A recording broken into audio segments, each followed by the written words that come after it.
মৰমৰ বন্ধু বান্ধৱীসকল, আজিৰ ভিডিঅ' ডিছকাছ কৰিম গুৱাহাটী ইউনিভাৰ্চিটিৰ আণ্ডাৰৰ কলেজবিলাকত কেতিয়া ছেমিষ্টাৰৰ ফাইনেল এক্সামবিলাক হ'ব। সেই বিষয়ে আজিৰ ভিডিঅ'ত আমি ডিছকাছ কৰিম। আহা আমি ষ্টাৰ্ট কৰোঁ। ইয়াতে গুৱাহাটী ইউনিভাৰ্চিটিয়ে এটা নোটিছ দিছে, নোটিছটো ভালদৰে চোৱা।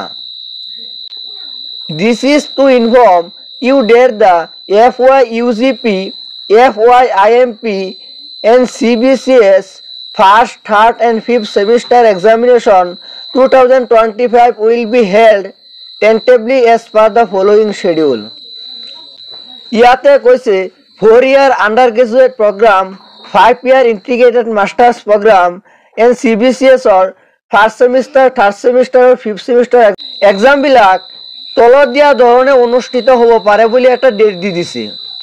প্ৰথমে দিছে সেমিষ্টাৰ থাৰ্ড ইয়াৰ এক্সাম বিলাক লাষ্ট উইক অফ নৱেম্বৰ 2025, মানে থাৰ্ড সেমিষ্টাৰৰ এক্সাম বিলাক নৱেম্বৰৰ লাষ্ট উইকত হ'ব পাৰে।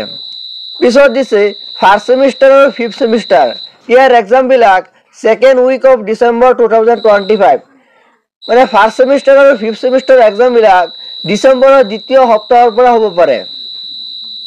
ইয়াত এনবিত প্ৰথমে দিছে college have to complete all the sessional examination internal assessment on before 22 November 2025। সকলো কলেজবিলাকত 22 নৱেম্বৰৰ আগতে সেশনেল এক্সামবিলাক কমপ্লিট কৰিবলৈ কৈছে। ছেকেণ্ডত দিছে practical examination will be held before the theory examination of each semester examination which will be intimated through a separate notice, মানে practical এক্সামবিলাক theory এক্সামৰ আগতেই হ'ব আৰু ইয়াৰ বাবে সেপাৰেটকৈ এটা নোটিছ দিব। আজিৰ ভিডিঅ'ত এইখিনি আছিলে। যদি ভিডিঅ'টো ভাল লাগিছে লাইক কৰি বন্ধু বান্ধৱীক শ্বেয়াৰ কৰি দিবা আৰু এনেকুৱা ধৰণৰ ভিডিঅ' পাবলৈ আমাৰ চেনেলটো ছাবস্ক্ৰাইব কৰি বেল আইকনটো দবাই দিবা।